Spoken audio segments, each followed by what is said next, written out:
श्री स्वामी समर्थ. सर्वांना दीपावलीच्या खूप खूप शुभेच्छा. निसर्ग आणि नारी या चॅनलमध्ये आपणा सर्वांचे स्वागत करते. आज आपण दीपावली या सणाविषयी पूर्ण माहिती पाहणार आहोत.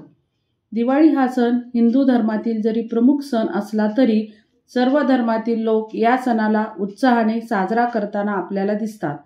कारण प्रत्येक वयोगटातील व्यक्ती या सणाची आवर्जून वाट पाहत असते.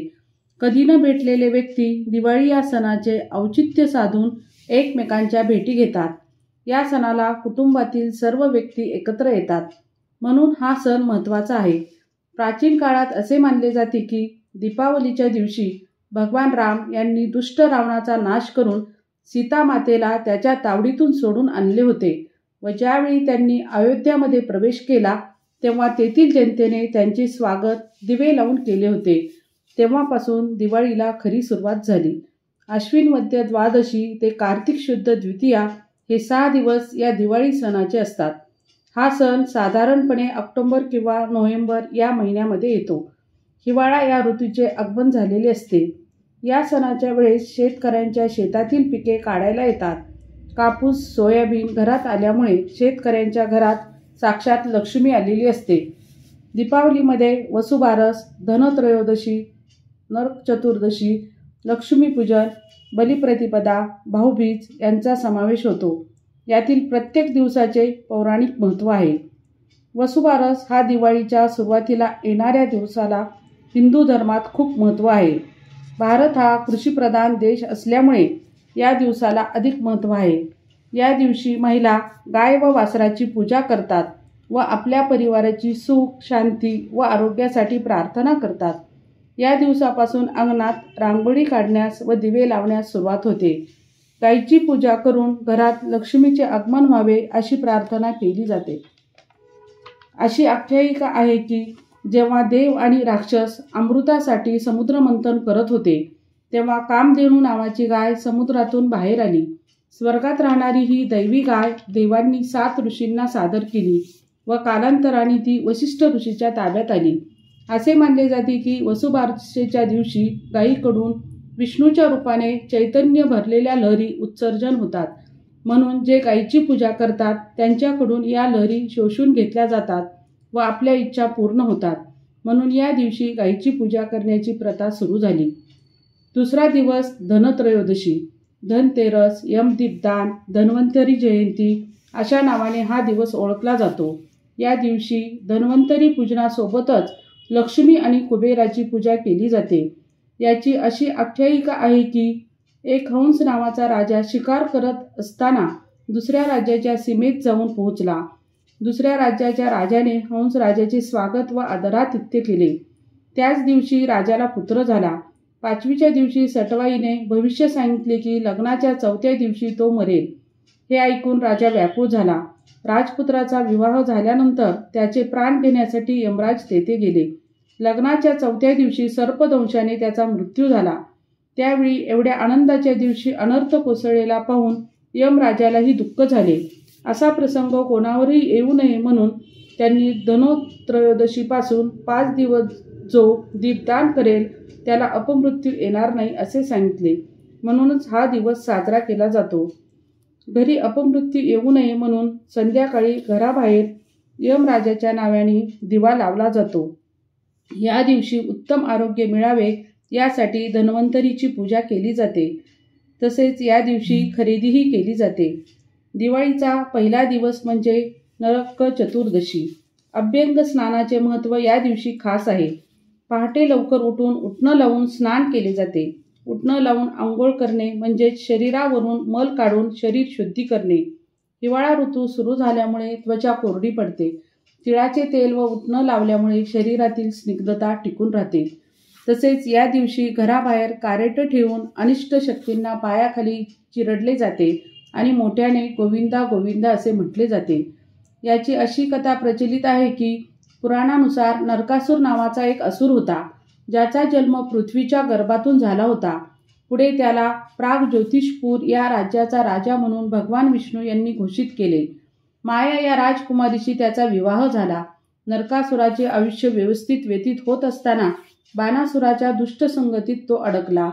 त्यामुळेच वशिष्ठ ऋषींनी नरकासुराला विष्णूच्या हातूनच मृत्यू येईल असा शाप दिला.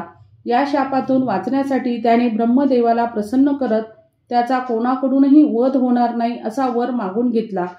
त्याने या वराच्या बळावर अनेक अन्याय सुरू केले. अनेक राजांना हरून राज्यातील स्त्रिया आणि मुलींना पळवून मणिपर्वतावर आणून ठेवले. त्याच्या या उन्मत्तपणामुळे देव आणि मानवही त्रासले होते. अखेर भगवान कृष्णांनी नरकासुराचा वध करण्याचे निश्चित केले. प्राग ज्योतिषपूर येथे गरुडावर स्वार होत नरकासुराच्या देहाचे 2 तुकडे केले. बंदिवासातील सगळ्या महिलांना सोडवले.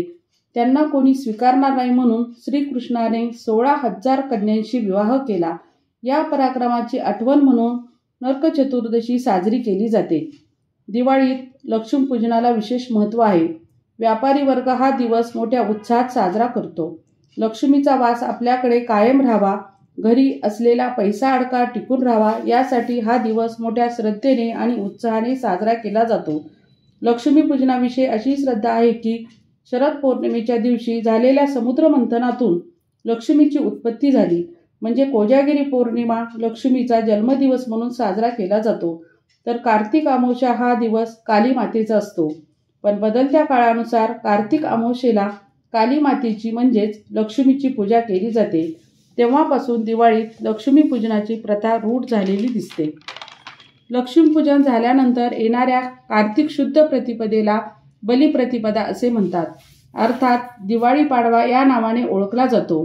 हिंदू धर्मानुसार मानल्या जाणाऱ्या 3.5 मुहूर्तापैकी हा एक पूर्ण मुहूर्त आहे. सोने खरेदी आणि व्यापाऱ्यांसाठी नव्या वर्षाचीही सुरुवात असते. तसेच या दिवशी गोवर्धन पूजा केली जाते.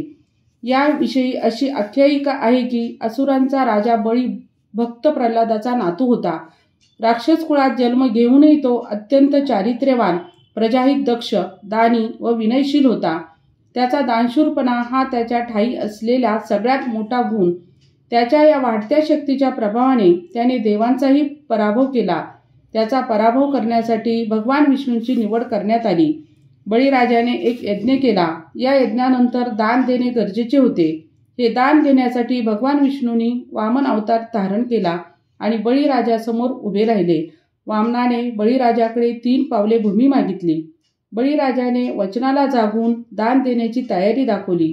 वामन रूपातील विष्णूंनी प्रचंड रूप धारण केले आणि 2 पावलांनी संपूर्ण पृथ्वी व्यापली.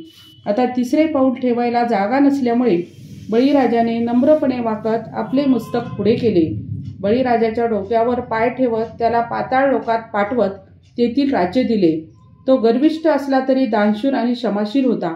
म्हणूनच भगवान विष्णूंनी त्याला वर देत कार्तिक प्रतिपदेला लोक तुझ्या गुणांची पूजा करतील असे सांगितले. तसेच हा दिवस बलिप्रतिपदा. या दिवशी आई आपल्या मुलाला उटणं लावून आंघोळ घालून औक्षण करते. तसेच पत्नीही पतीला औक्षण करते. पती तिला भेटवस्तू देतो. या दिवसाला दिवाळ सण असेही म्हणतात. पहिली दिवाळी ही नवदाम्पत्यासाठी खास असते. कार्तिक शुद्ध द्वितीया म्हणजे भाऊबीज. बहीण भावाच्या नात्याचे बंध जोपासणारा हा सण. दिवाळीची सांगता या दिवसाने होते. या दिवशी बहीण भावाला ओवाळते आणि त्याच्या दीर्घ आयुष्यासाठी प्रार्थना करते. या दिवसाबाबत अशी श्रद्धा आहे की या दिवशी स्त्रियांमध्ये देवी तत्व जागृत होते. या दिवशी बहिणींच्या सानिध्यात राहिल्यामुळे आणि तिच्या हातचे पदार्थ खाल्ल्यामुळे भावाला चांगलाच लाभ होतो. याविषयी अशी आख्यायिका आहे की यमराजाने आपली बहीण यमुनेच्या घरी जाऊन तिला वस्त्रे, अलंकार इत्यादी वस्तू देऊन तिच्या घरी भोजन केले. म्हणून या दिवसाला यम द्वितीया म्हणतात. या दिवशी यमुना नदीत स्नान करणे अत्यंत पवित्र मानले जाते. अपमृत्यूची भीती दूर करण्यासाठी या दिवशी यमाला दीपदान करण्याची पद्धत आहे. या दिवशी यमराजाला दूर ठेवण्यासाठी ही बहीण भावाच्या दीर्घायुष्यासाठी त्याला ओवाळते. माहिती आवडली असेल तर चॅनलला लाईक आणि सबस्क्राईब करा. धन्यवाद.